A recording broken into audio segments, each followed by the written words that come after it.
if it be in accordance with the Catholic faith, to maintain that in order to bring about some effect of magic, the devil must intimately cooperate with the witch, or whether one without the other, that is to say, the devil without the witch, or conversely, could produce such an effect.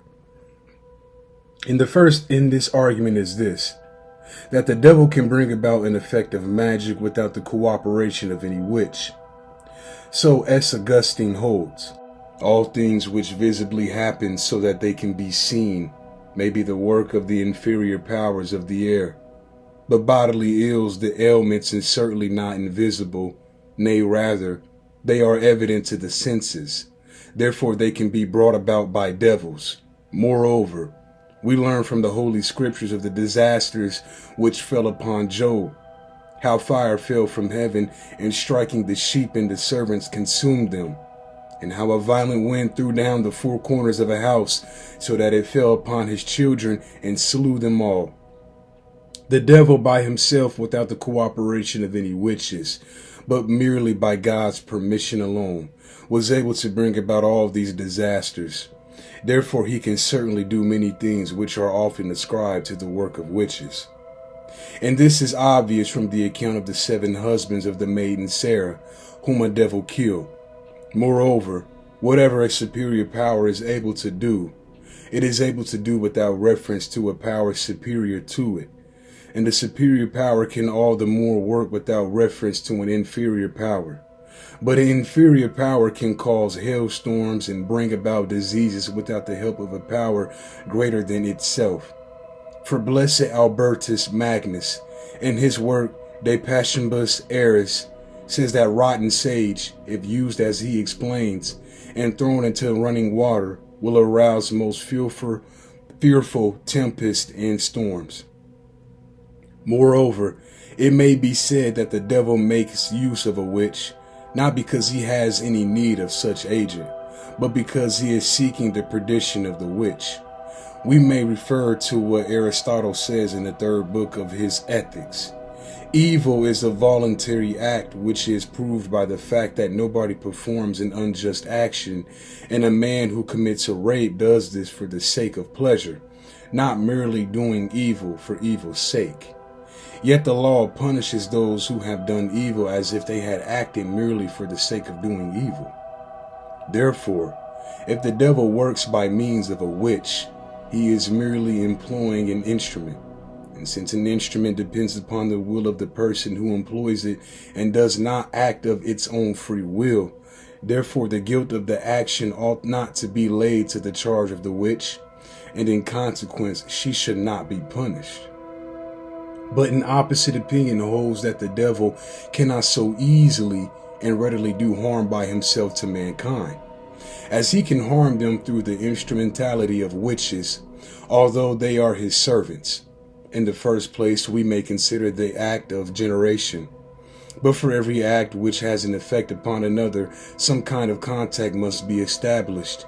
And because the devil, who is a spirit, can have no such actual contact with the human body, since there is nothing common of this kind between them, therefore he uses some human instruments.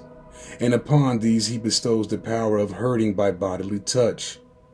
And many hold this to be proven by the text, and the gloss upon the text, in the 3rd chapter of S. Paul's epistle to the Galatians. O senseless Galatians, who hath bewitched you, that you should not obey the truth? And the gloss upon this passage refers to those who have singularly fiery and baleful eyes, who by a mere look can harm others, especially young children. And Avicenna also bears this out, and Naturalism, book chapter 3, the last, when he says, quote, very often the soul may have as much influence upon the body of another, to the same extent as it has upon its own body. For as such, the influence of the eyes of anyone who by his glance attracts and fascinates another, end quote. And the same opinion is maintained by Al-Ghazali in the 5th book and 10th chapter of his Physics. Avicenna also suggests, although he does not put this opinion forward as irrefutable, that the power of the imagination can actually change or seem to change extraneous bodies in cases where the power of the imagination is too unrestrained. And hence we father that the power of the imagination is not to be considered as distinct from a man's other sensible powers, since it is common to them all, but to some extent it includes all those other powers. And this is true, because such a power of the imagination can change adjacent bodies, as, for example, when a man is able to walk along some narrow beam which is stretched down the middle of a street. But yet if this beam were suspended over deep water, he would not dare to walk along it, because his imagination would most strongly impress upon his mind the idea of falling, and therefore his body and the power of his limbs would not obey his imagination, and they would not obey the contrary thereto, that is to say, walking directly and without hesitation. This change may be compared to the influence exercised by the eyes of a person who has such influence. And so a mental change is brought about, although there is not any actual and bodily change. Moreover, if it be argued that such a change is caused by a living body owing to the influence of the mind upon some other living body, this answer may be given. In the presence of a murderer, blood flows from the wounds in the corpse of the person he has slain. Therefore, without any mental powers, bodies can produce wonderful effects. And so a living man, if he passes by near the corpse of a murdered man, although he may not be aware of the dead body, is often seized with fear. Again, there are some things in nature which have certain hidden powers, the reason for which man does not know. Such, for example, is the lodestone, which attracts steel and many other such things, which St. Augustine mentions in the 20th book of the City of God. And so women, in order to bring about changes in the bodies of others, sometimes makes use of certain things which exceed our knowledge. But this is without any aid from the devil. And because these remedies are mysterious, we must not therefore ascribe them to the power of the devil, as we should ascribe evil spells wrought by witches. Moreover, witches use certain images and other strange paraapts, which they are wont to place under the lintels of the doors of houses, or in those meadows where flocks are herding, or even where men congregate. And thus they cast spells over their victims, who have oftentimes been known to die. But because of such extraordinary effects can proceed from these images, it would appear that the influence of these images is in proportion to the influence of the stars over human bodies. For as natural bodies are influenced by heavenly bodies, so may artificial bodies likewise be thus influenced. But natural bodies may find the benefit of certain secret but good influences. Therefore, artificial bodies may receive such influence. Hence, it is plain that those who perform works by healing may well perform them by means of such good influences. And this has no connection at all with any evil power. Moreover, it would seem that most extraordinary and miraculous events come to pass by the working of power of nature.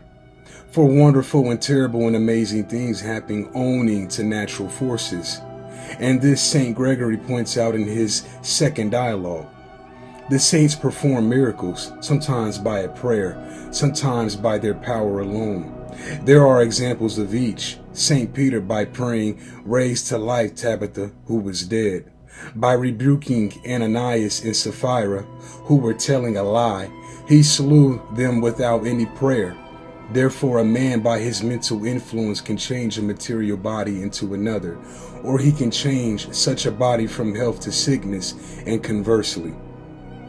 Moreover, the human body is nobler than any other body, but because of the passions of the mind, the human body changes and becomes hot or cold, as is the case with angry men or men who are afraid. And so even greater change takes place with regard to the effects of sickness and death, which by their power can greatly change a material body. But certain objections must be allowed. The influence of the mind cannot make an impression upon any except by the intervention of some agent. As we have said above, and these are the words of St. Augustine in the book which we have already quoted, It is incredible that the angels who fell from heaven should be obedient to any material things, for they obey God only. And much less can a man of his natural power bring about extraordinary and evil effects. The answer must be made. There are even today many who err greatly on this point, making excuses for witches and laying the whole blame upon the craft of the devil, or ascribing the changes that they work to some natural alteration. These errors may be easily made clear, first, by the description of witches, which Saint Isidore gives his Etymology, chapter 9. Witches are so called on the account of the blackness of their guilt, that is to say, their deeds are more evil than those of any other malefactors. He continues, they stir up and confound the elements by the aid of the devil and arouse terrible hailstorms and tempests. Moreover, he says that they distract the minds of men, driving them to madness, insane hatred, and inordinate lust. Again, he continues, by the terrible influence of their spells alone, as it were by a draught of poison, they can destroy life. And the words of St. Augustine in his book on the City of God are very much to the point, for he tells us who magicians and witches really are. Magicians, who are commonly called witches, are thus termed on account of the magnitude of their evil deeds.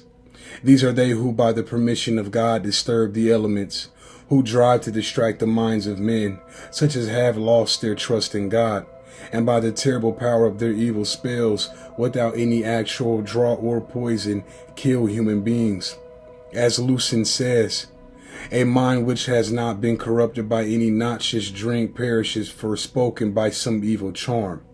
For having summoned devils to their aid, they actually dare to heap harms upon mankind, and even to destroy their enemies by their evil spells. And it is certain that in the operations of this kind, the witch works in conjunction with the devil.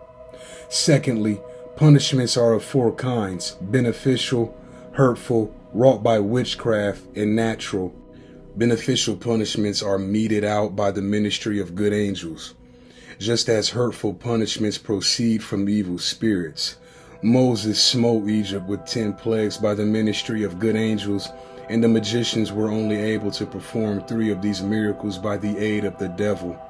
And the pestilence which fell upon the people for 3 days because of the sin of David, who numbered the people, and the 72,000 men who were slain in one night in the army of Sennacherib, were miracles wrought by the angels of God, that is, by good angels who feared God and knew that they were carrying out his commands. Destructive harm, however, is wrought by the medium of bad angels, at whose hands the children of Israel in the desert were often afflicted. And those harms which are simply evil and nothing more are brought about by the devil, who works through the medium of sorcerers and witches. There are also natural harms which in some manner depend upon the conjunction of heavenly bodies, such as dearth, drought, tempest, and similar effects of nature. It is obvious that there is a vast difference between all these causes, circumstances, and happenings. For Job was afflicted by the devil with a harmful disease, but this is nothing to the purpose. And if anybody who is too clever and over-curious asks how it was that Job was afflicted with this disease by the devil without the aid of some sorcerer or witch, let him know that he is merely beating the air and not informing himself as to the real truth. For in the time of Job there were no sorcerers and witches, and such abominations were not yet practiced. But the providence of God wished that by the example of Job the power of the devil, even over good men, might be manifested, so that we might learn to be on our guard against Satan, and, moreover, by the example of this holy patriarch the glory of God shines abroad, since nothing happens save what is permitted by God. Thank you all for watching this video, and I'll see you on the next episode. Just saying I'm the man, facts bro, lot of haters, tell me where they at, I'm the new pop, all I do is rap.